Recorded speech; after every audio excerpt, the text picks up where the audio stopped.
Tasuiri el gobierno local 3 lugar donde puede transferir el Bureau of Jail Management and Penology o BJMP. Asunto con el alcalde Maria Isabel Climaco, ta incluye aquí el mga barrio de Calarian, Culianan y Curuan. El alcalde habla el mga lugar que puede ofrecer el gobierno local con el BJMP para kundi ila plano de transferir para na otro lugar desde na di ila presente lokasyon na barrio de Zone 1. There are 3 locations that was given to them.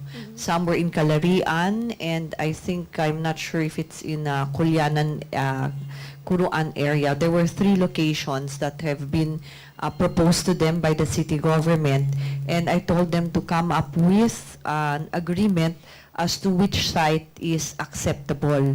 But the option is still standing, and the need, we also have to know about the budget of the BJMP.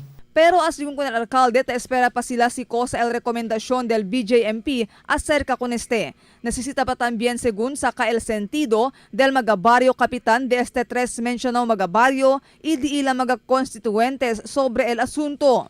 It is very important that the barangay concerned must also be consulted.